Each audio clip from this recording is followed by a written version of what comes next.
All right, good afternoon, CUNY Black Male Initiative family.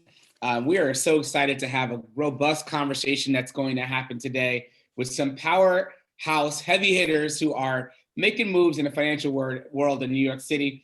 First, we want to just apologize for the technical difficulties for not being able to go live today. For some reason, I don't know, COVID-19 seems to be affecting Zoom now as well. So we're just going to have to just have this conversation as a recorded conversation that we're posting on YouTube and on Facebook for you to view at your own convenience. So hopefully we'll be live again, going back to that in March. But for today, we're just going to go ahead and have our conversation with one another. So first of all, I'm so excited to have some friends here in the room and also be able to just expose some of CUNY BMI's best and brightest to these people who are going to be walking with us today down the road of finances. Our topic today is World of Money, basic financial capability and responsibility for college students. This is the first installation of our 2021 CUNY BMI dialogue series, and we're so excited to have these dialogues as a means of helping providing CUNY BMI faculty, students, and administrators the resources necessary to be successful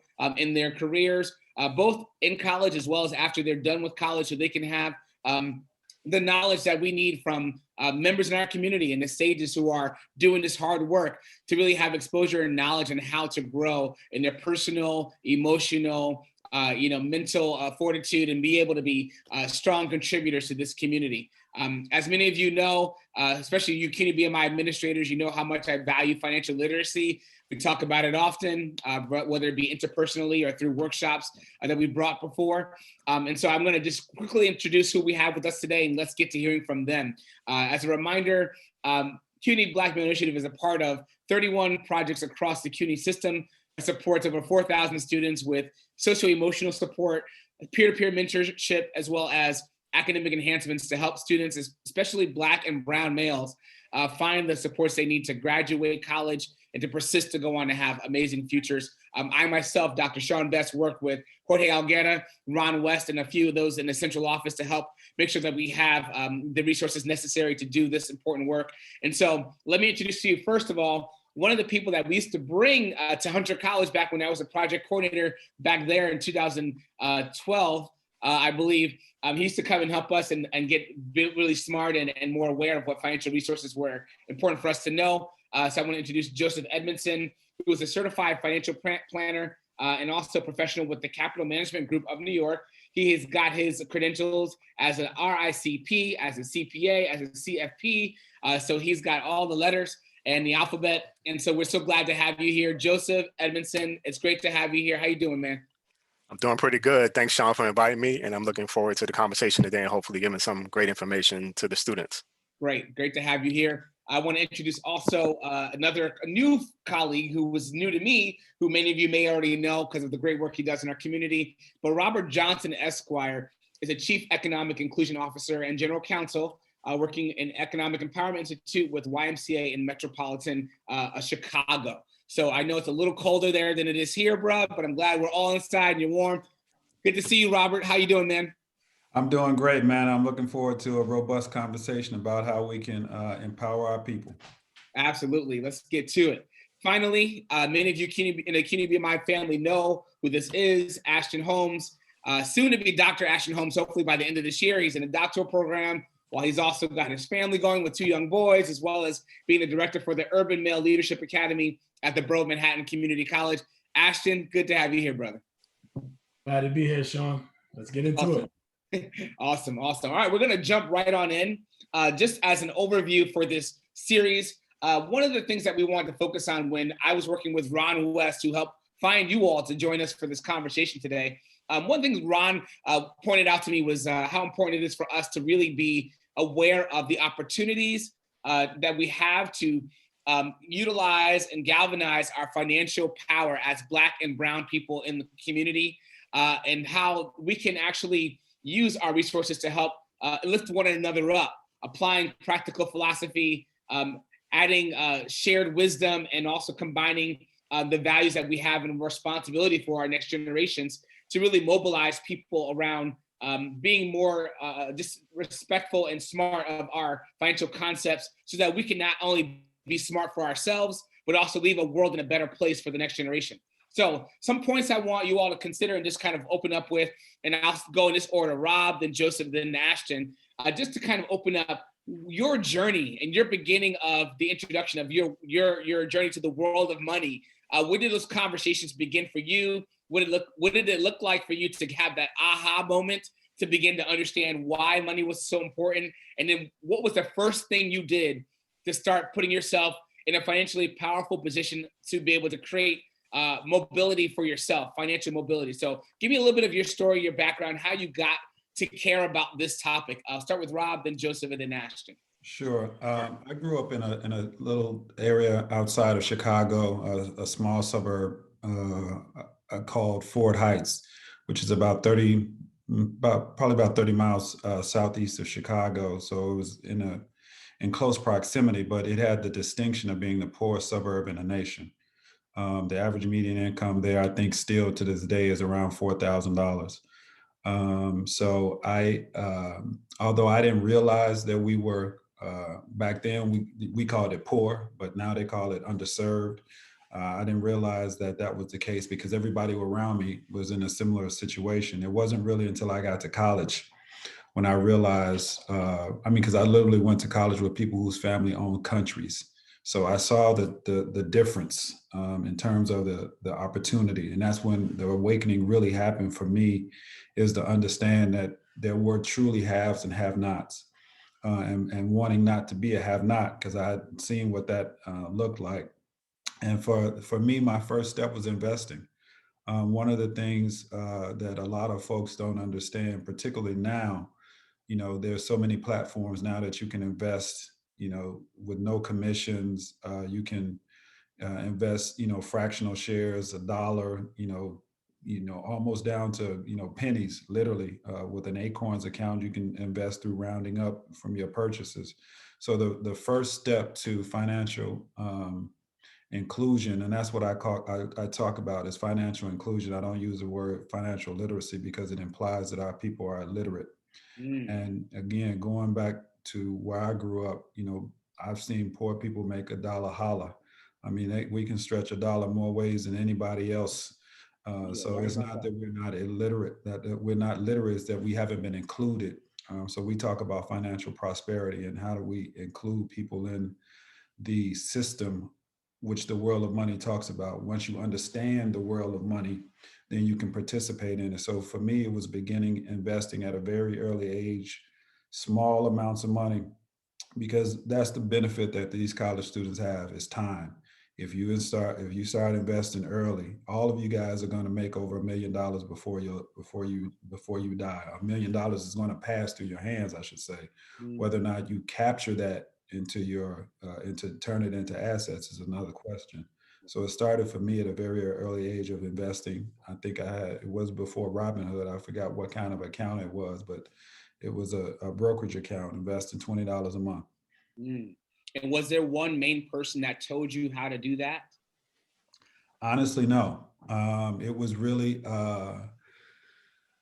self study, because I grew up in a single parent household where there was not a whole lot of emphasis on money, other than the lack thereof. So for me, it was really beginning to try to understand. I'm a serial entrepreneur, so I started my first company at 12. With my boys trying to flip real estate. We saved up $300 and bought some Carlton Sheets tapes on one of those late night infomercials for no money down. So I've always been interested in trying to hustle, because entrepreneur is just a fancy French word for hustler. So it began that self-study for me, and I learned about the power of compound investing. That is the greatest magic that was ever created. And once I learned that magic trick, it spurred me to wanting to invest so that my money could work for itself, as opposed to me working for it. Yeah, love that. Thank you for sharing that, Robert. That's incredible. First of all, that you at 12 years old started your first company is amazing. And then secondly, that you talk about self-resourcing, right? Being able to just create a future for yourself based on the ideas you had about what is possible. You're not even knowing the information, but going out there and get it. And I love that initiative that you had. So Joseph, I'd love to hear like your story. How'd you get started? What was your inspiration? Yeah, Rob, great story. And my situation is very similar. So I actually grew up in the South Bronx in public housing, or what some individuals might know as the projects. Single parent household. My dad wasn't in my life. And, you know, where my relationship started with money is just seeing a lot of negative things that went on. My mom was a teenage parent. And so there were a lot of financial struggles as far as just paying and the basic expenses. And there wasn't any conversation around how do you manage your finances and how do you invest your money when I was growing up. And so it was a very challenging. I grew up in a very bad neighborhood, a lot of poverty, a lot of crime. And, you know, the South Bronx comes up on the top of the list every year as far as one of the communities that is one of the most impoverished across the nation. And so for me, I didn't really know what success looked like until I got to the point where I was in my senior year in high school. And because of mentors and guidance counselors that I had access to, I was able to go to college and was a first generation college attendee and college graduate, and was afforded the opportunity, although I came from this community where there was not a lot of money in my household. There was not anyone that I could look to that could help me understand what college was about, because I thought that because there was no money in my household, that college wasn't even an option. And I was very blessed to be afforded the opportunity to actually attend the University at Albany. And my thought process in going there, that was really my first instance of understanding some of the basic financial things that you can do to put yourself in a position to have financial success in the future. And for me, it all started with as simple as setting up a savings account with the bank. And, you know, when you're in college, you get these loans. Sometimes you get jobs. And what I told myself in going to college is that I never wanted to be in a position where I was living paycheck to paycheck, or looking at what was coming in as far as income and seeing it go out as far as expenses. So because of my the experience that I had with there always being money challenges growing up, I told myself that anytime I came across income, I always wanted to make sure that I put something to the side and not spend everything that was coming in. So for me, it started as basic as when I got to college, setting up a savings account, getting myself into the banking system so that I can now start to, you know, have financial transactions. And something that I also did, which a lot of times it hurts individuals, particularly in college, is that I actually got my first credit card in college. And back in the day, and I don't know if they do this now, when you used to come on campus in the past, you have all these credit card companies there that wanted to get the students to sign up because they knew that in a lot of cases, a lot of mistakes will be made and individuals will use these credit cards and not pay back the balances. And then you start off on a bad note as far as your credit. But I was fortunate enough, and I wasn't taught by anybody this, that I got a credit card and I just used it for very small expenditures that I know I would have to pay off at the end of the month anyway. And that afforded me the opportunity at the age of 18 to start to build my credit up. So that was really my first two instances of starting my financial journey forward. And when I got to college, being that I had a family back at home that, you know, was financially relying upon me to have some success, my thought process of going to college that I wanted to go into a career field that was going to allow me to graduate after 4 years and start to make income right away. And so in college, I decided to major in accounting, graduated after 4 years of honors, and started at a major public accounting firm in New York City. And I was on the audit side as an accountant. And then 4 years into my career, I realized that because of my passion of wanting to give back to others and wanting to help my community, I transitioned from working at this corporate entity on the accounting side to become a personal financial advisor to help individuals and small business owners to make smart decisions with their finances. So for me, it really started back more around the college standpoint, but my initial relationship with money was negative, just seeing all the bad things that could happen when you don't have money coming in. And I tried to turn that to a positive for myself, where I was able to put myself in a position where any income that I have coming in, I'm able to save and invest some for the future and put myself in a position to have financial success.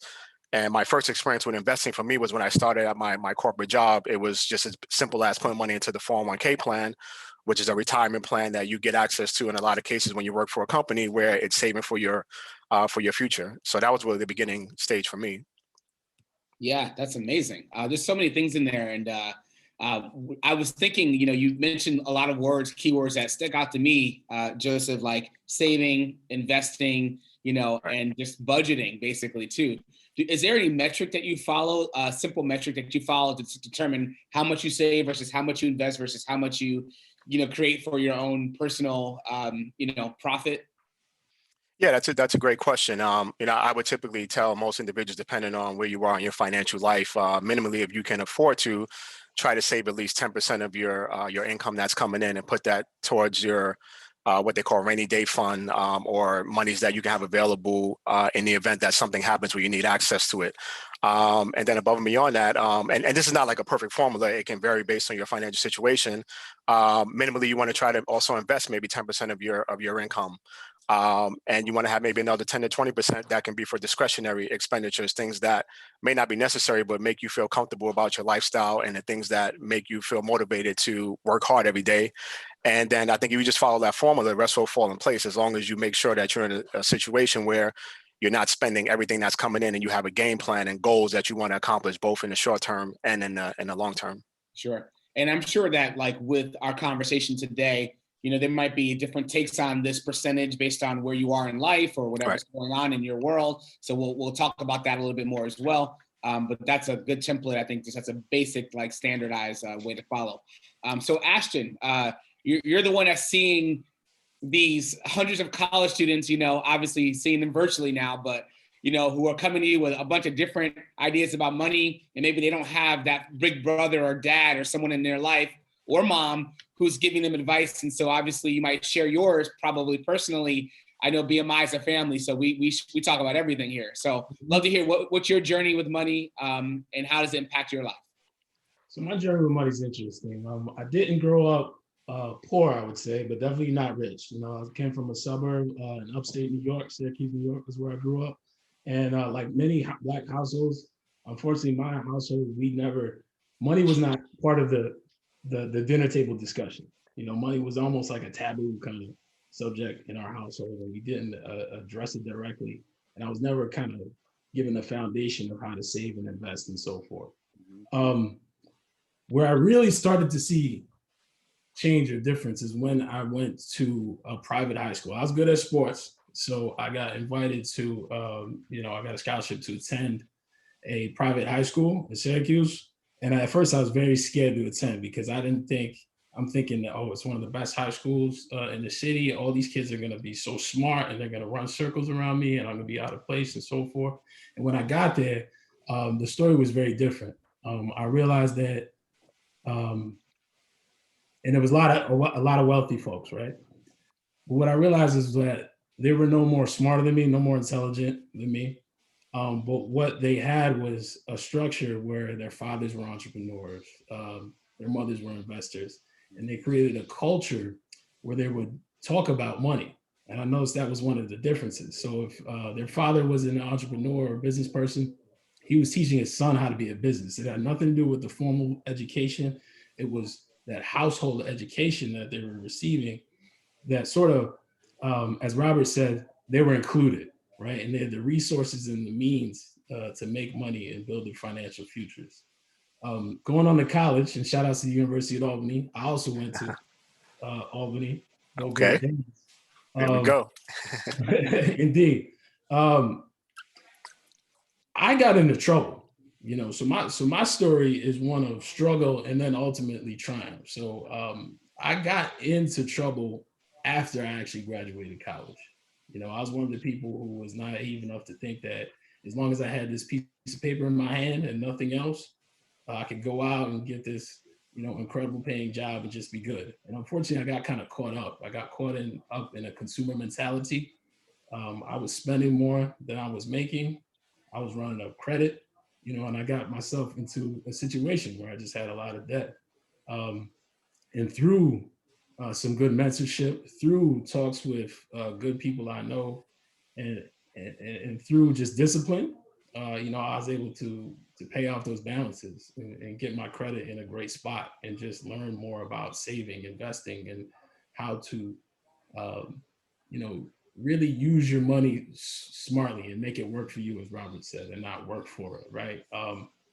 And I'm in a much better position now. So often when I'm speaking to students, I can empathize with their struggles and understand what they're going through. And I will say to all the students, there definitely is a way out. There are steps you can take to get yourself financially secure and on the road to, financial freedom. Yeah. Thank you, Ashton. I appreciate that transparency with that too. And so with what I'm hearing in these three different stories, right? Robert, at 12 years old, you started thinking about money in important ways. Joseph, you got your first credit card at 18. And then Ashton, you were post-college when you started thinking about credit and impacts of yours. So it's everyone's at a different stage of development. And I think about how in Black and brown cultures and communities, a lot of times it's like that, right? It depends on like where you started. And a lot of times when I think about where Black people started versus where white people or those with privilege have started, sometimes it's almost like they got a couple laps on us before we even began the race in this country. So I'm just curious if you can just share with us, and I'll just go this order, Joseph, Ashton, and Robert, but whoever wants to chime in as well, if you feel something's important to say, but just what is the importance of us having financial inclusion or literacy, however you want to phrase it? What is the importance for us, given the fact that we in some ways, as Black and brown people in this country, have already been lapped a few times. And the metaphor I like to use is like this. It's like, if you ever worked out or had some sort of, skill set that you've developed that over time you've gotten really good at, and you don't have to think about it anymore because it's become part of your unconscious consciousness. You're just really unconsciously good at it. Your competence is already really high.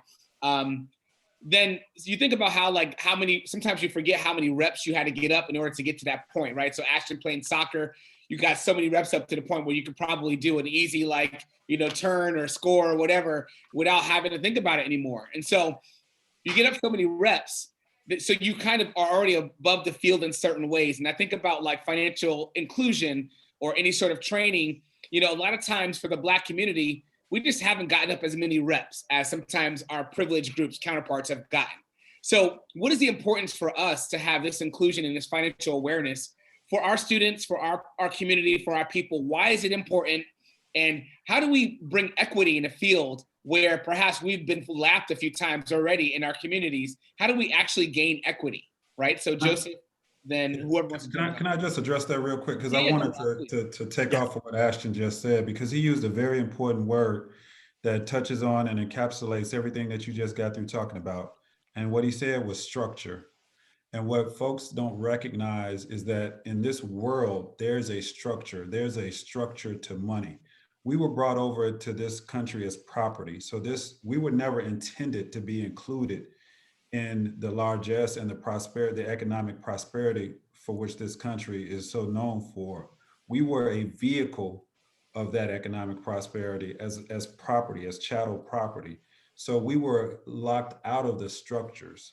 So when you talk about the world of money, that world never included us as participants, but as products within that system. So once we broke out of chattel slavery and were able to participate in the structure, we were never informed of how that structure worked, and we were never included in that structure.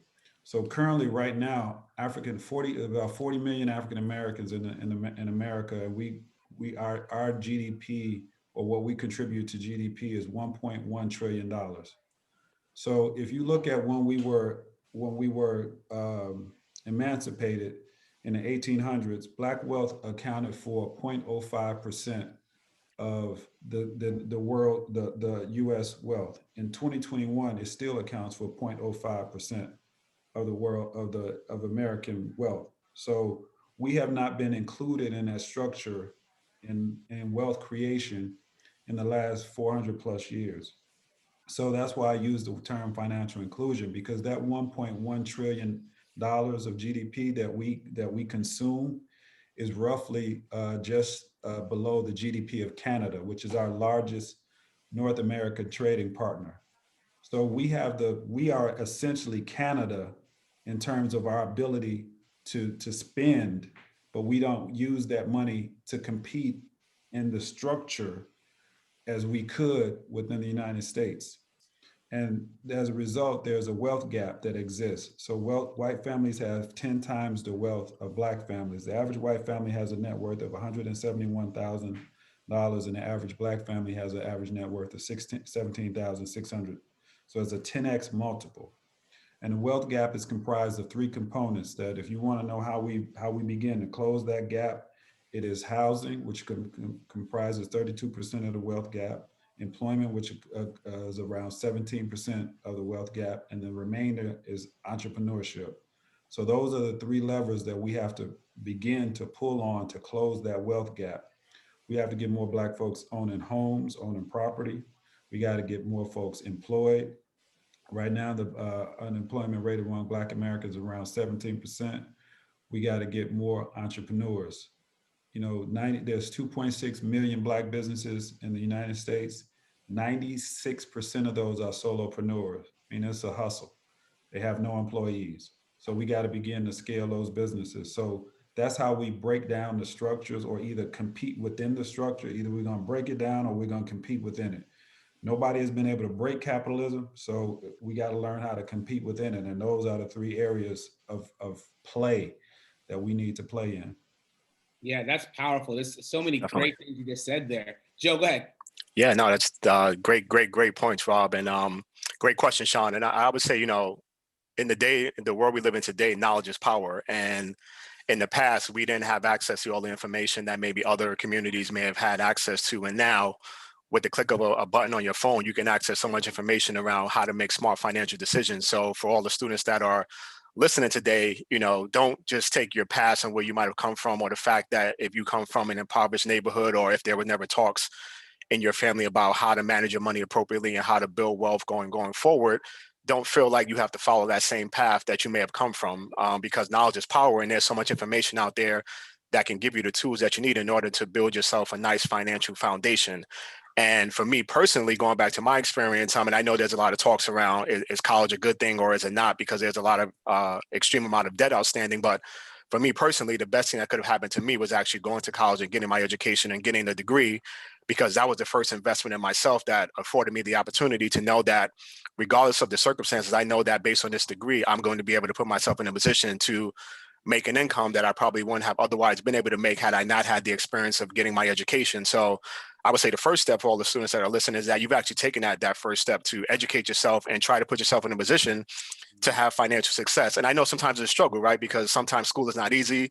Sometimes you have to take out loans, but I would say try to look at the loans that you have to take out if you're in that position as a positive and not necessarily a negative debt. Because if you hopefully multiply the income that you're going to make over a 30, 40, 50-year career compared to what the loans that you might have to take out are going to be, hopefully it's going to be 10, 20, 30, 100x that amount. So investing in yourself is very important. And then really just taking advantage of the knowledge that's out there and keeping it very simple. And the simplest thing you can do is that don't be a consumer with 100% of your income. Always thinking about, and some of the students that are listening, we use devices and we use products and services that we're spending our money on, but you also at some point want to turn around and be an investor and put your money into some of these things and have patience, because the market in general, it goes up and down. But if you have patience and you invest for the long term, even if you start out with small dollar amounts, you are going to have financial success. So I would say be proud of the fact that you're taking a step to go to college and try to get a degree in education, but take advantage of it. Don't ever step back and focus and put yourself in a financial position to have success. Yeah, love that. Wow, it's powerful. I just, there's so many stats that were just said. I'm let Ashton finish first, but I want to recap some things after Ashton goes. But Ashton, what's your experience been with that? Yeah, I mean, I'm just going to echo everything both these brothers said. And, you know, my message is really, you know, to the students out there. You always remember that, you know, the education is an investment, like Joseph said, but that investment, it's really more than just going to classes. It's really more than just that piece of paper. You really have to do your best to try to develop networks, to try to connect with like-minded students, to join programs like BMI, join the Investors Club on your campus, join the Entrepreneurship Club on your campus. There's so much information, and it will change your life once you are connected with like-minded people that can motivate you to do better and just make sound financial decisions. I could say personally that it's been some peers of mine that have really coached me through some rough times. And I'm part of this group now where it's called the New School Daddy group. And they inspire me so much, because the way that, you know, most brothers will throw sports stats around and say, oh man, LeBron dropped this many and this many. They're talking about stocks and investments. Tesla went up by this and that. And it just gets me so hyped and excited to participate. And it's a group that is willing to share resources and information. So you got to look beyond the classroom Definitely reach out to your professors and people who may have knowledge on the subject, but you have such a strong network right there at your school. You know, you definitely want to take advantage of that networking. Like Joseph said and Robert said, the information is out there. It's 2021. There's no reason why we can't do our own research and learn how to make this money work for us. Yeah. And speaking of that, Ashton, you talk about those networks, right? Having those conversations and making that part of our lexicon, making it part of our dinner table talk and our whatever our hangouts, as much as we talk about sports stats or we talk about what's happening in social media, right? And so where does that group begin for you? And maybe Ashton, you can continue to talk about that a little bit more, but just how did you get introduced to that group? And you know, what kinds of things are you all talking about in those meetings? Well, the group was actually started by one of my friends from high school, and I kind of lost touch with them for a while. And that's the reason why you should always definitely keep in touch with people, you know, even if it's to say hi. So I called him out of the blue because um, I've been looking for a home for a long time. You know, ownership is really important to me. I've been renting for a long time up in Bed-Stuy in Brooklyn, and you guys know, you know, all you New York City folks know how crazy the real estate is, how expensive it is, and how difficult a journey that is, especially for Black folks. Right. So I called him up because I know he does tax work, and I was kind of asking him questions about taxes and things like that on a home. And he kind of introduced me to that and put me in that group. And it's just like a simple WhatsApp group with some folks who, one, care about, you know, Black fatherhood. So we're looking for strategies and just new ways to be able to teach our children just general things about life. But it also has a heavy just component when it deals with investments. So it really is just about people just gathering knowledge and sharing knowledge. And I've seen similar groups that were started by students, you know, in college. So again, take the time, find people and get connected to different groups like that. And my phone buzzes all day. And usually, you know, when your phone buzzes, you don't want to look, it's some email about something or other. But, you know, when my phone is buzzing and they're talking about, hey, this stock is up, or hey, I found a new app that you can use to invest money, or hey, what do you think about this and that? You know, that type of talk really inspires me. And just to see different things that people are doing. You have people on that group, you know, starting businesses. One person's about to start a restaurant. They just bought a new space in Baltimore. And again, it's even if you're not directly participating, or maybe I'm not invested in that particular stock, I just love to see Black people win and succeed, you know, when it comes to money. And just even being in that environment and taking in that knowledge, it does something to you and empowers you and gets me thinking, wow, these people are doing this. What am I doing? I really need to, you know, get on my job and stay on my P's and Q's. So again, it has so much to do with the environment that you put yourself in. So like Joseph said, we can't get too caught up in the environments that we came from or how we were raised. We got to think about, hey, how can I intentionally put myself in a position to get the best knowledge and the best resources available? And there's almost no excuse not to make that happen, you know, at the same time. I love that. It's so good. It's interesting because you all kind of talked about your first introduction to having these deeper conversations. And I think about Joe, I was like you, Joseph, where I had a credit card, and when I was 18 that I ended up having to pay off. It was $1,000 limit. And I think I was paying back like $4,000 or $5,000 over like a 7-year period. It was some crazy thing. So not having that experience and think about where do you actually begin these conversations, right? So I'm gonna actually ask you, Robert, because you mentioned Acorn as a tool. But like if I'm an 18 or 19-year-old student and I don't know anywhere to begin with thinking about my money journey and where it's going because I don't have mentors, parents, anyone who can speak into my life in this way, where would you suggest I begin with a process? Say I'm getting like student loans to pay off my school, and right now my disposable income is very low. Where do I begin in a journey of like getting financially healthy? Yeah. So first, I would recommend the World of Money app, which is free. It is a remarkable platform to teach young moguls, is what we call them, how to empower themselves on their financial journey. Everything from investing to understanding how money works to becoming an entrepreneur. It is chock full of not just rich information, but actual it gives the world of money gives you exposure to individuals like these other brothers that are on the phone that care and want to pour into young moguls and help them be successful.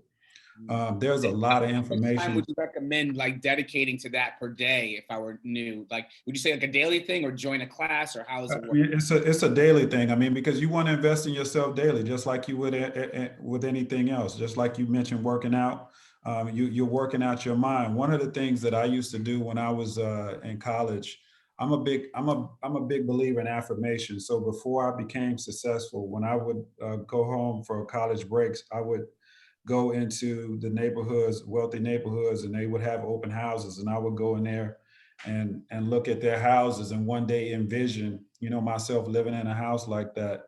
And my roommate would leave on the weekends, and I would lay on the floor listening to jazz, eating pizza, and flipping through GQs and looking at the clothes and the lifestyle and all of that stuff. I mean, I'm speaking to the brothers where they at. I mean, this is what motivates us.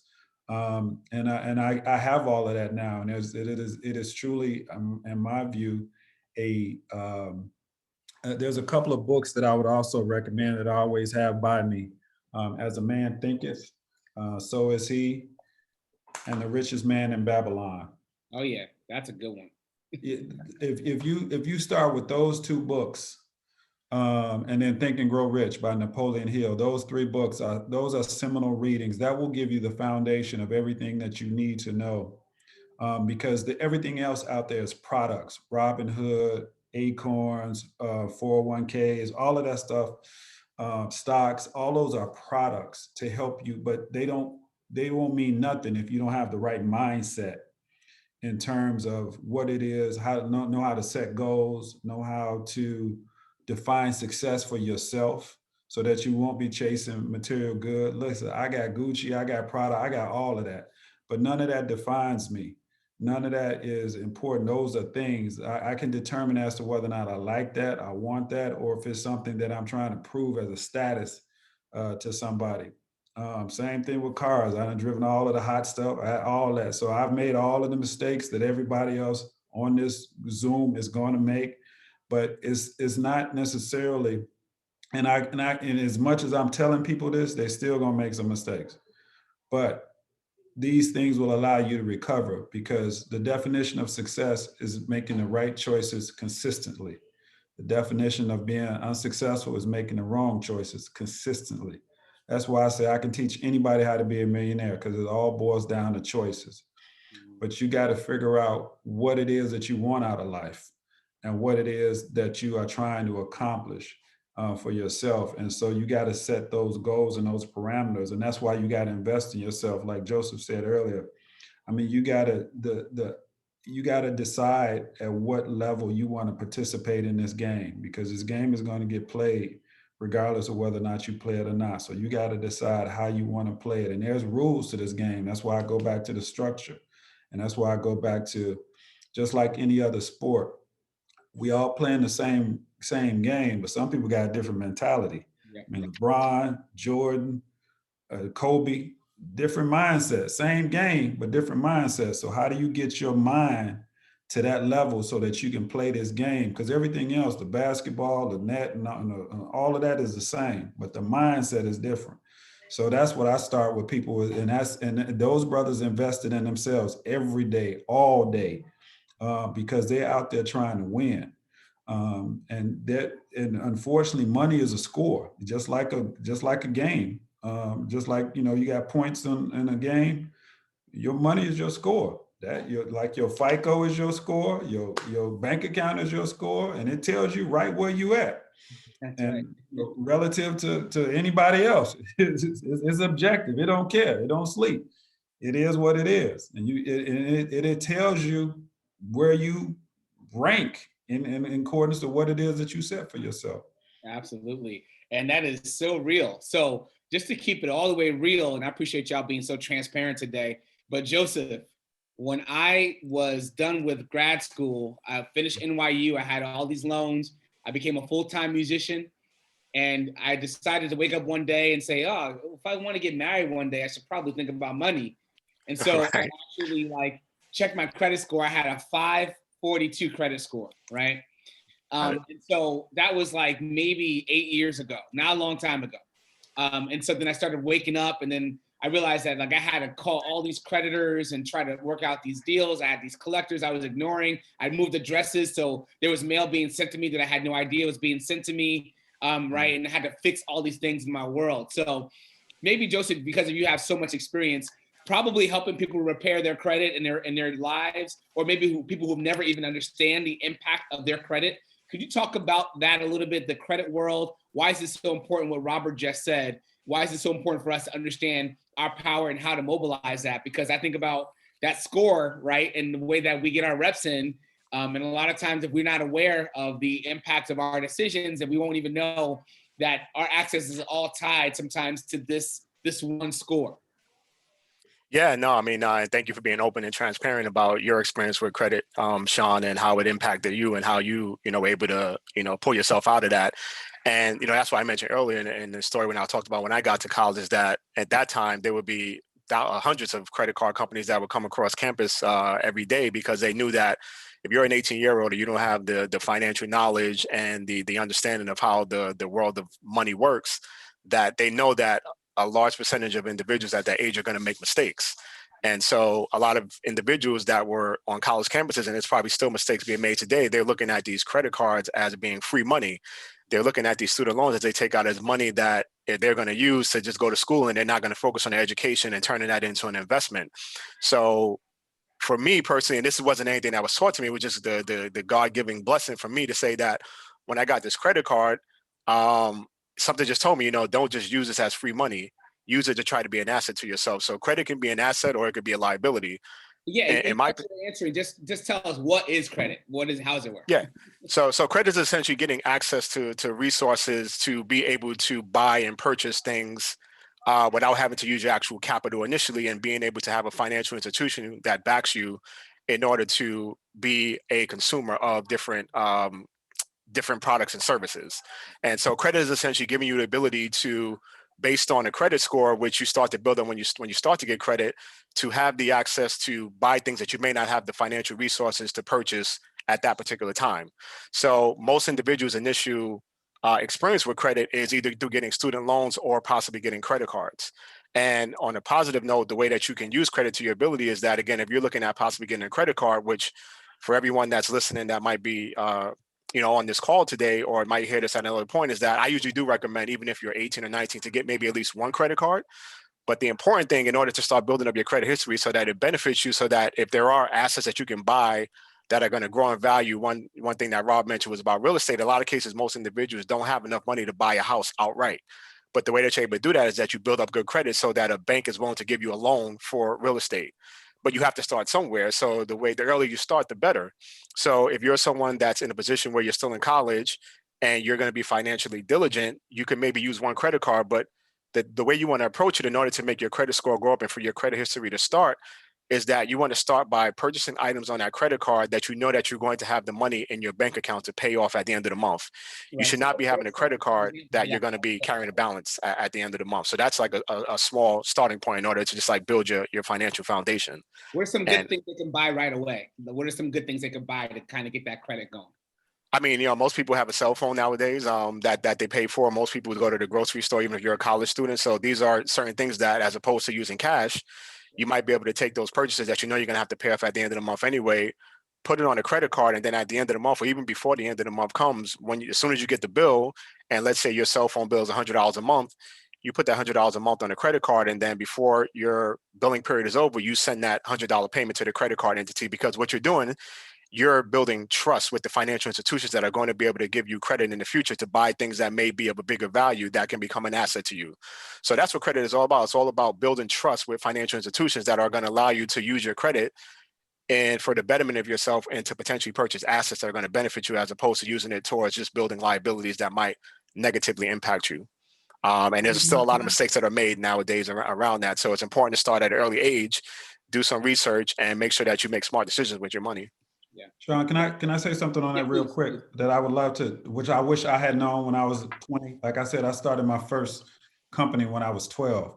I didn't realize I should have done it again when I was in college. This is what, in answer to your question, what they should buy, it costs about $150 to set up an LLC. You can get an EIN number for free. So if you get a credit card set up, go to whatever state you're in, set up a LLC and whatever name it is you want to come up with. And then to exactly what Joseph was saying, all of your expenses that you can make business related, charge on that company credit card or write off as a business expense.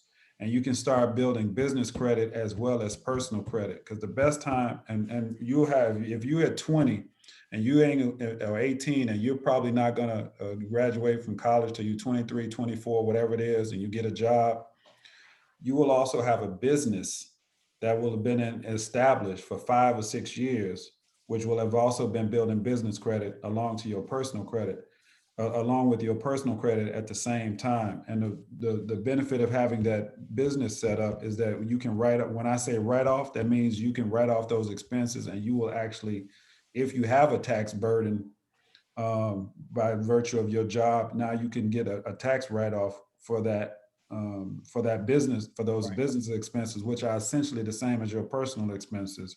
And you establishing business credit. And heaven forbid you actually got a great idea that you want to promote. Now you got a business by which you can do it, utilize it for. But now when you graduate, you got good personal credit and you got business credit. And if you add a job to that, now you can go out and get a line of credit that'll help you grow that business and get your first piece of real estate or whatever it is that you want to do. I didn't know that at 18 or 17 or whatever. It goes back to those structures that, because this is what the white boys do. Their parents set them up in a business while they're in college. So they start building business and personal credit at the same time. So either they go into the family business or they can launch their own little startup. How you think Facebook got started at somebody's college dorm? Right. Because he had a business that he started up in college. Mm-hmm. So what you're saying is, if I'm hearing you correctly, Robert, if I say I make like bracelets for my classmates and they love my bracelets, I could say, I'm going to start a company, use $150, start an LLC called Sean's Bracelets LLC. And any expenses that I have that are related to the business. So if I say like I make the bracelets at my home, so my rent that I pay is related to my business. And I use my cell phone to make phone calls for my business. So my cell phone bill is related to my business. I can get tax write-offs that will eventually be like kind of returning money back to my pocket for my expenses because I set up an LLC in college. Absolutely. So most people are, so I don't want to get too deep into this, but another book that I recommend is Rich Dad, Poor Dad. And one of the things that he talks about is the cash flow quadrant, the quadrants in which people make money. You got employees, you got business owners, you got entrepreneurs, and you got investors. Most people earn their money as employees, which means you fill a W-2 and you pay taxes based upon those wages. Entrepreneurs are different. They pay money. They file their taxes based upon their revenue, and then they charge their expenses to it. So everything for me is an expense. This computer, this little light I got next to me that's trying to shine on my head while I'm talking to y'all, everything is an expense. So I write all of that off, and then you tell the government how much money you made as a result of that. Yeah. So yes, in answer to your question, that's how that's why you hear all about these companies not paying taxes and all of that, because they are able to write off expenses. Now you also need a good CPA to make sure you don't do anything illegal, but now with all of these and with TurboTax and all that, it kicks most of that stuff out that will cause any red flag. But absolutely, yes, every Black person in America should have LLC, period, regardless of whether or not you got a great business or not. Every Black person should have an LLC. Yeah, that's amazing. And what I hear about that is that even if for some reason you have a business and you're not actually selling a product and you come in as a loss, so to speak, because your expenses outweigh your sales, you still can report the loss and still yet bring income into yourself that way. Exactly. Even if you don't have a product, you have a service. I mean, just like what we're doing now, we could be all consultants. Mm-hmm. Correct. All right. Well, that's good. That's some good stuff right there. All right. So we got some great resources already being shared. We have about 20 so minutes left. So I've heard As a Man Thinketh, Think and Grow Rich, which I have read, Richest Man in Babylon, which I've listened to an audiobook, and Rich Dad Poor Dad, which is a book that I think was like my Bible actually in my like 30s. And so I'm just curious also just from the others of you, Ashton and Joseph, what resources did you add in your life that sort of give you an ongoing thing? Are there any podcasts or are there any sort of things you're listening to outside of just your work groups, or maybe Ashton from that group that you're with, they've given you some resources that you've been able to benefit from in the past? So Ashton and then Joe. Well, you can definitely check out the New School Daddy podcast. It is on iTunes. There is a podcast that goes along with the group. I'm gonna take a little different. I've read many of those books that Robert talked about, and those are extremely valuable tools. I'm gonna take it down and talk from a little bit of a basic sort of practical view, and I'm gonna talk about something that really truly helped me, because I think that I think it was Bruce Lee who said, absorb what is useful and discard what is not. So you want to read all this stuff you want to take in, but ultimately you have to create something that fits to your habits and your personality, and that kind of works exactly for you. And one thing, and this may sound so like dead simple and stupid, but one thing that really helped me was the power of automation. So automating where my dollars went. So if you log into your bank, and no matter what bank, the function is probably the same, you can actually automate how you do things. So I'll give you an example. I get a check every 2 weeks from City University in New York. I have it set up exactly. I know what day I get paid, right? We get paid on Friday or whatever it is. Right when that money hits my account, it already knows where it's going on an automated thing. So this bill's getting paid. This credit card's getting paid. This much is going to a Robinhood account. This much is going to an investment account. And what I have left over, that is my discretionary funds that I could use for entertainment and things that I want to do. I'm the type of person that if you just got money sitting there, you're going to spend it, right? And a lot of our students, a lot of people fall into that same trap. I know I'm that way, so I have to intentionally make sure that money gets out of my hands and into the places that it needs to be.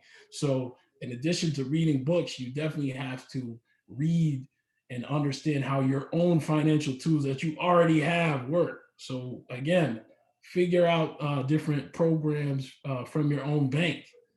There may be different places you can put your money to get a higher yield of interest than just sticking it in a savings account, because where you're getting 0.012 interest, and you're basically losing money because inflation is going at a higher rate than the interest rate that you're getting on your savings. So you really have to educate yourself on how to use the tools that you already have and probably aren't taking full advantage of. And Joseph also talked about credit. And there's a lot of stigma around credit.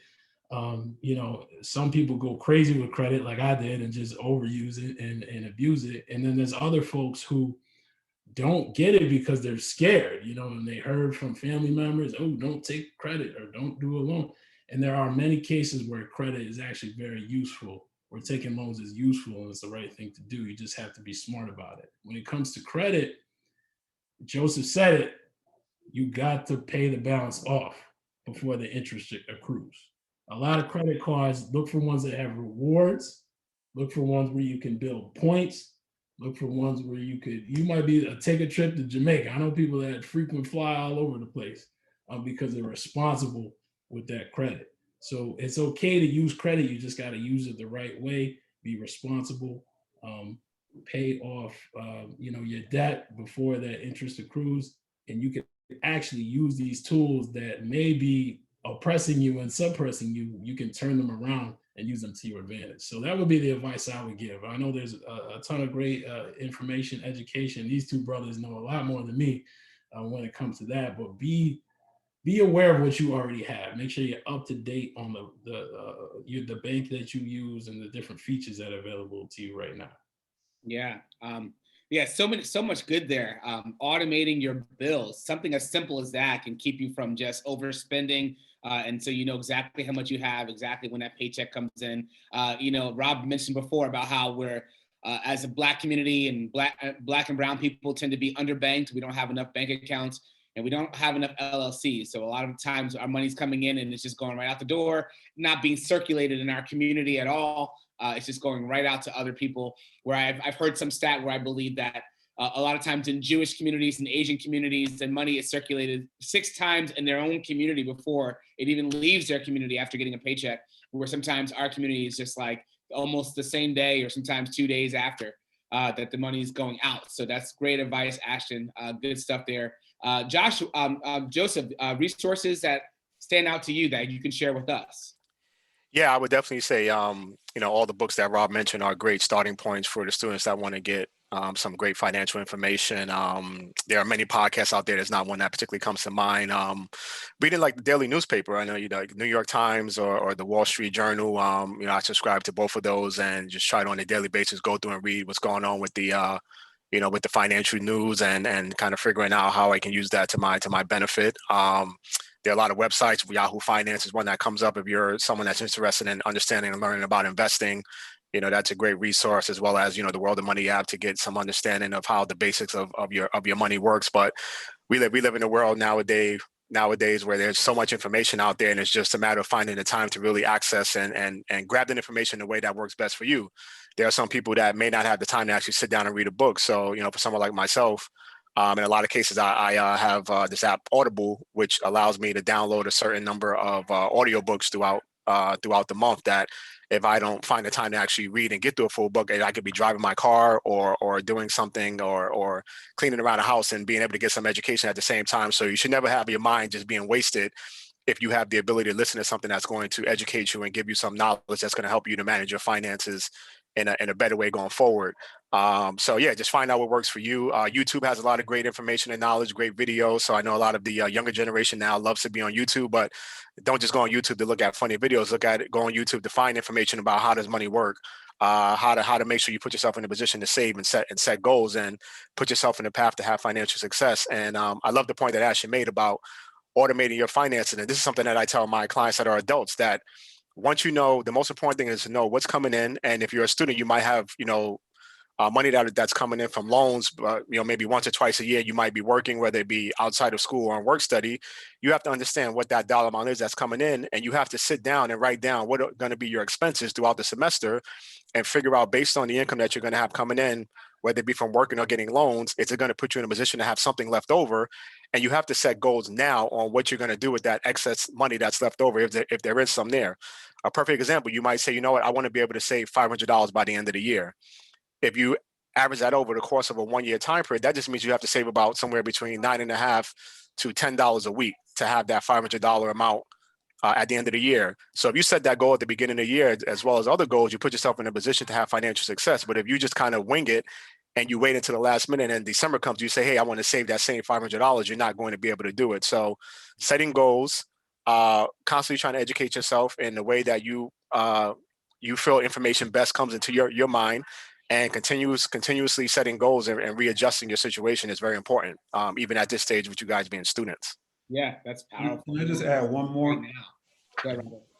Yeah, one of the ones that, again, is an important resource that I didn't utilize when I was in college was each other. This is a great opportunity. Like I said, I started a company when I was 12 with some of my boys. There's a lot of smart people where you are at school that are your friends, but we get together for a whole lot of other reasons except for starting companies. I'd look at my friends now. Whenever I'm with my friends, there's the nucleus of a company right there. There's somebody that is in marketing. There's somebody that's in law. There's somebody that's knows how to make something. So think about your group, your crew, whoever you roll with. What is it that we could do together that can make us money? That could, whether it be starting a company, whether it be, whatever. But just look at, everybody's got when you're in college, you're in a clearly defined path of what it is that you're trying to do. You're in marketing, you're in, finance, you're in whatever. Come together, and because those are all of the makings of a company. That's all it is different departments within a company. So use that same knowledge that you're gaining in your degree to be in that functional role in a company that you guys start. Yeah, love that. That's so smart. sometimes the best resources you have are right at home. And it also seems like kind of what I'm hearing too is that, sometimes those people as well. So there might be some trust there that's already established that you don't have to go out and build with somebody new you don't know at all. And so that can be a great resource. I do have a question here from the audience, AKA my team. So what advice or how would you even address the distrust that some of our community has for financial institutions, right? A lot of times people do not bank or don't rely on getting loans because they're saying, I don't trust what they're going to do with my money. So how do you address that? And how do we sort of create new conversations around that provide us with the right information to go forward? And I'm going to leave that open to anybody. Well, I mean, I can tell you what we're actually doing. You mentioned the unbanked and underbanked. There's a significant portion of the African American population that is unbanked or underbanked for a variety of reasons. Credit being a big one, access. A lot of our communities are banking deserts. And unfortunately, as a result of that, there's a lot of predatory forces that have come into our community, payday loans and all of that. And on average, African Americans or the unbanked spend about $50,000 over the course of their lives in fees related to being unbanked or underbanked. So think about that as 50 stacks that you just give it somebody because you don't have a bank account. So one of the things that we're doing is we're launching next month what we call the Respect Card, which is targeting the unbanked and underbanked. And it is a prepaid debit card, so you can't get into debt because you can only spend what you put in there. But it allows you to be a part of the banking system in a way, and we provide all of the financial information that you need in order to once you apply for the card. There's no fees, there's no credit check, there's no it's guaranteed you're gonna get it. It's not even a question. The other feature that it has is that it is tied to TransUnion. We have a relationship with TransUnion that if you are a renter, for example, which unfortunately the majority of our folks are, if you use the card and make your rent payments using the card, those timely rent payments will get transmitted to TransUnion so that you can begin to build a credit history based on paying your rent. So we're developing products for our people based on how we get down. We just know how we get down. So we got to develop products that reflect how we get down. So paying, through that card, it'll track as on-time payments that eventually will affect your credit score that comes through TransUnion. Exactly. That's incredible. And I know that, the three major credit bureaus, TransUnion, Equifax, and something else with the E, Experian. I know that TransUnion tends to be, I think, the toughest one. I think, you always see a higher score with Equifax or the other one. But I believe that TransUnion, that's one that tends to be the more tougher scoring mechanism. So that's a real big win in a lot of ways. So congrats on that. That's huge, first of all. And so, just also, anyone else have experience with that? Maybe you have family members who don't trust banks, or you have friends. I know I definitely had, my grandma definitely had cash on her all the time. My dad, he was a pastor. He did everything in cash. He had eventually some credit and did some things that were good and some things that weren't so good with it. But, depending on where you come from, how do you convince young people or even people your age in our community to get active and getting banked and getting companies started? Ashton, Joseph, what do you tell your people? Yeah, what I would just say, Sean, is that at the end of the day, when you put yourself in a position where you're trying to, purchase assets that are going to financially benefit you in the future, in a lot of cases, when you go to these different financial institutions that are going to help you to make these purchases, they're not going to ask you how much money do you have under the mattress.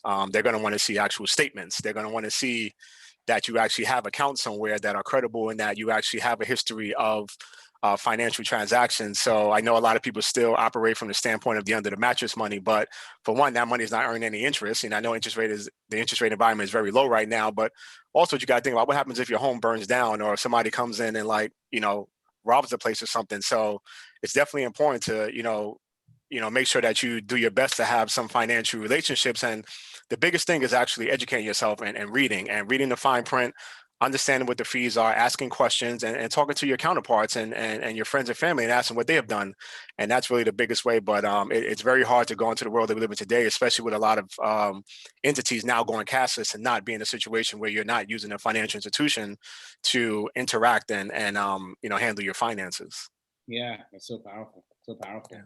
Yeah, just to jump on it. I mean, a bank account's definitely a must. If you want to make any serious, purchases or make some serious moves. The money under the mattress thing, Bill stated you're getting zero interest on that money, and there are increasingly businesses and places that won't even take, that don't even take cash. So as we move into the future, you definitely need a bank account. As far as CUNY students, I believe MCU allows CUNY students to get a free bank account. So you can definitely check that out. But like Joe said, number one, do your research. You got to understand, hey, is this card, and not just accounts, but cards, everything. Is this card charging me an annual fee? Leave it alone. You don't want that. What is the minimum amount that I need to keep in my bank to avoid a fee? Like, these are questions you really got to, be careful about and research. But you're putting yourself at a major disadvantage by not having a bank account. That check cashing, that little 5% thing, trust me, that adds up. As Robert said, that adds up, and it's basically just giving away your money. And think about it, if you're investing and you're making 7%, instead of giving away 5% of the check cashing. So it's a big difference. One thing we also have to veer away from is looking at a percentage like 5 or 7% and thinking that, oh, that's not a lot of money. It is. These fees, these $20 fees they hit you with, the late payment fees, these things add up crazy, like you wouldn't even know. So you really have to stay on top of your finances and read the fine print, as Joseph said. Do not get any credit card that has any type of annual fee attached to it. Okay. That's the magic thing. And also shop and compare interest rates. And if you have a credit card and you think you're paying too much interest, call the company and ask them to lower your interest, especially if you've been making payments on time. They actually will do it. It's crazy. I've done it before. I say, what am I getting this 20% interest for? And they lowered it to 12% or something. I did that a couple years ago. So you can do that. And if you are a on-time paying person, companies will listen to you. You can shop around. You can get the best deal. You're in actually a position of advantage. You have to realize that and not always have the consumer mentality or be at the mercy of these banks and these credit card companies. Wow, that's powerful. Just calling them and asking for a lower interest rate. Never, would have thought to do that a long time ago. So that's powerful to take control of your money.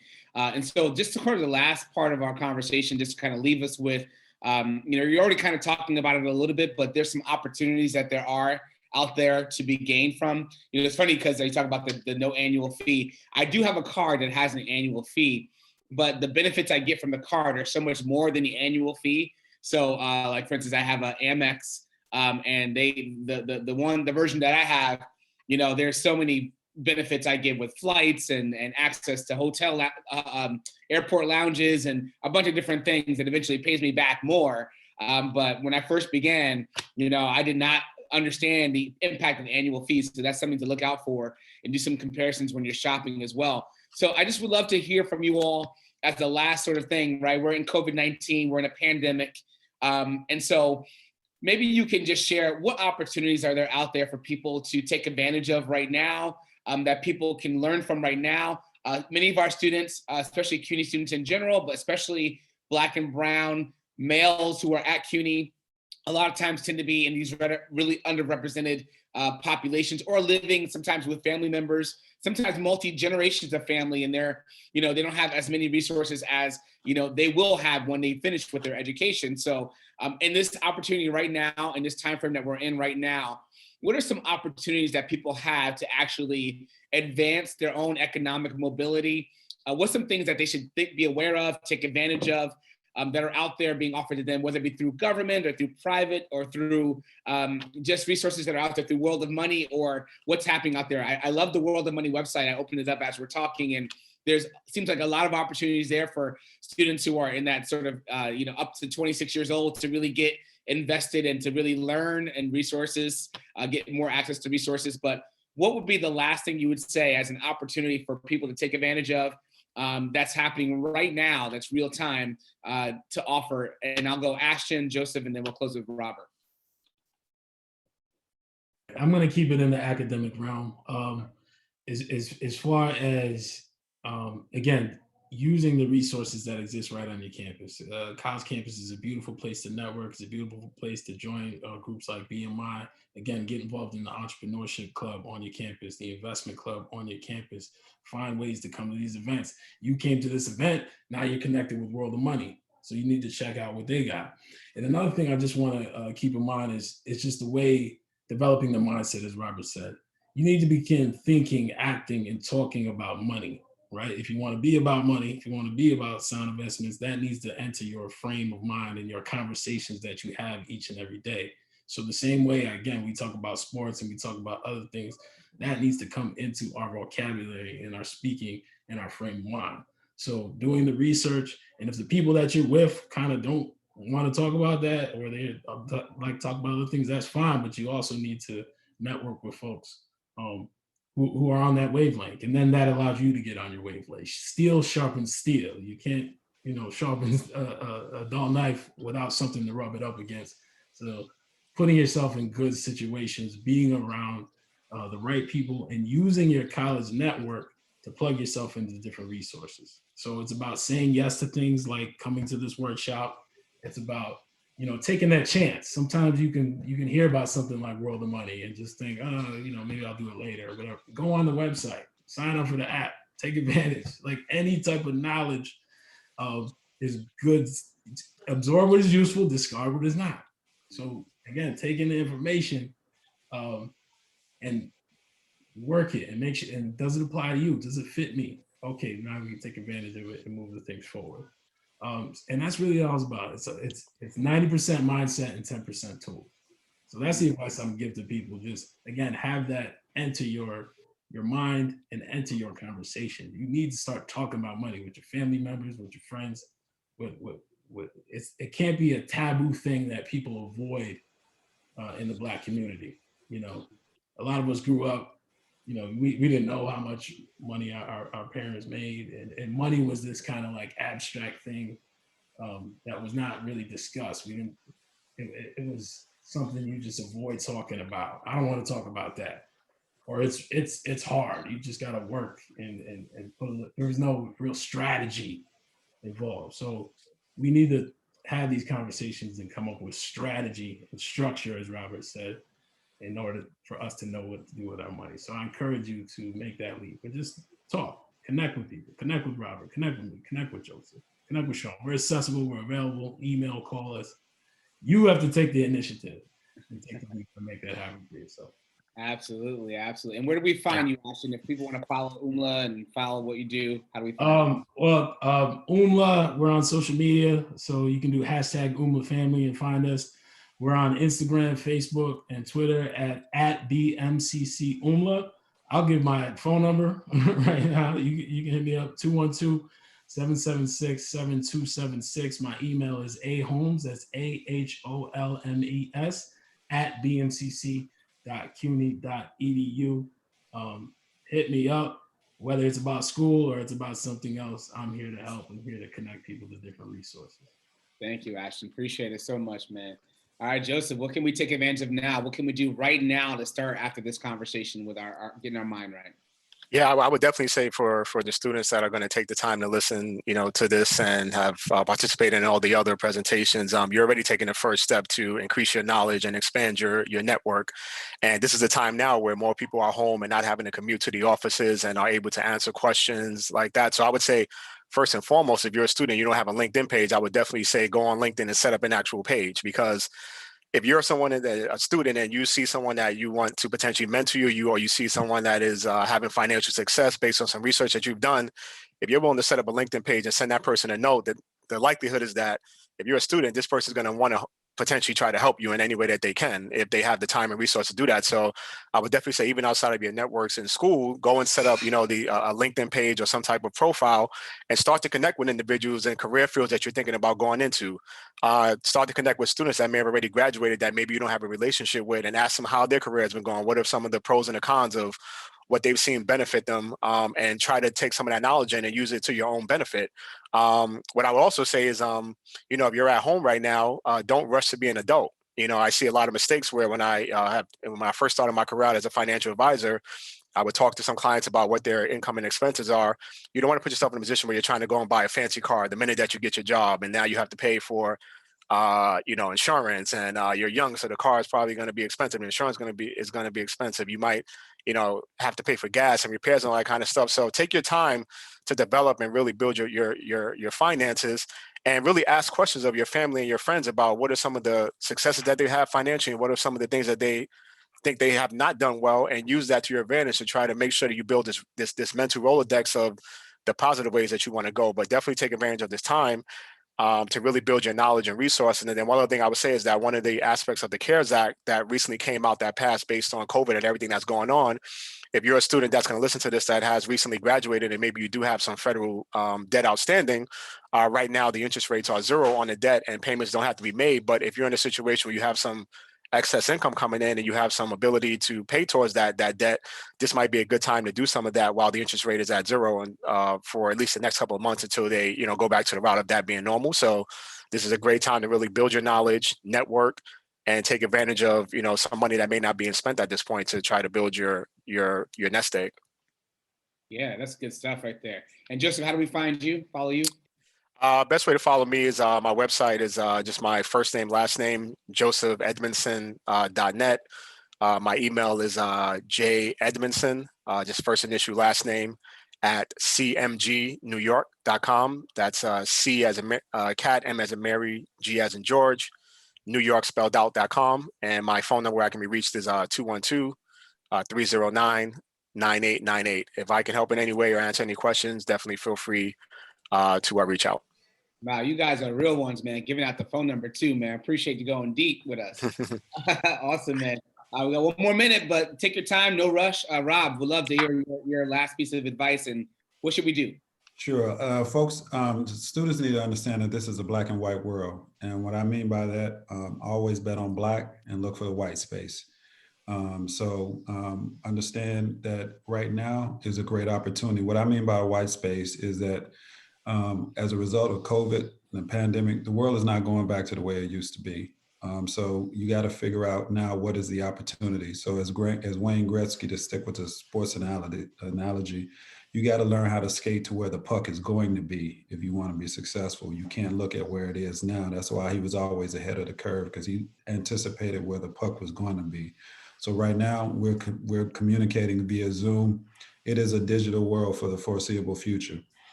So what is it that you can do? Everybody is trying to pivot to adjust to the new normal. So what are the opportunities in the white space? So look for what business opportunities that may exist in this white space. What is it that you can create, whether it be content, whether it be a business? What is it that you can take advantage of that people are needing right now and that they're going to need in the future? So you got to begin with that mindset again. The other thing that we had the conversation about money, one of the things that we didn't talk about in the world of money is crypto. Right now, that's where the next white space is crypto. That's what everything is for. So if you can begin to educate yourself around crypto, because when this stimulus package gets passed, which it has to, because the economy is not going to survive unless it does. When you put more money in the system, you devalue the value of money. Just a simple supply and demand. So when they pass this 1.3 trillion, whatever it is going to be, the money that's out there, which is the other reason why you shouldn't have money in your mattress, because money doesn't grow in value unless you do something with it. So what smart people do when they see that the government is printing more money, they go to gold, they go to crypto. So one investment that's going to take off is crypto, because as fiat money becomes less valuable, other forms of currency are going to become more valuable. So educate yourself on crypto, and look for an opportunity to see if you could do something in that space. and then start a business. That's the first thing you need to do as soon as you get off this phone, and start a business. Set up an LLC and figure out what it is that you want to do. If you need help in that, I can help you do it. My telephone number is 312-925-4579. I got 2 ways that you reach me, either through YWCA Metropolitan Chicago or the Solomon Group. Either one, you can reach me. I'll be more than happy. My email is robert.johnson@ywcachicago.org is my YWCA email. My other email is rjohnson@solomongroupint.com. Awesome. Amazing. Wow. I just hope the audience really understands the impact of having these 3, brilliant men who are sharing their personal cell phone numbers, their work numbers, their contact, in order to be able to extend this conversation beyond just this Zoom meeting. And I really appreciate you all for being here and being present with us. I might call you personally also to take advantage of talking to you and getting some wisdom and advice. I'm certainly learning a lot here, just as much as those who are watching. Thank you. This means a lot. This is actually changing lives of thousands of young men and women who never had these kinds of conversations before, or maybe this is adding a layer of support. So thank you for taking the time to do that. I know you normally get paid for this. So thank you for offering this information for free. And we'll be sure to follow up with these students and make sure they're taking this. Our project directors are using this, playing this for their students, and we're passing on to the next generation a world of money that's a better, positive one. So thank you for this time together today, gentlemen. Appreciate you. And for those who are watching, thank you for watching today, and we'll be back with you in March. We look forward to having more dialogues like this. And as we always say to close out our time together, just remember, I am BMI. Take good care. Have a good day. Flat. I am BMI. Good one. All right, gentlemen, thank you.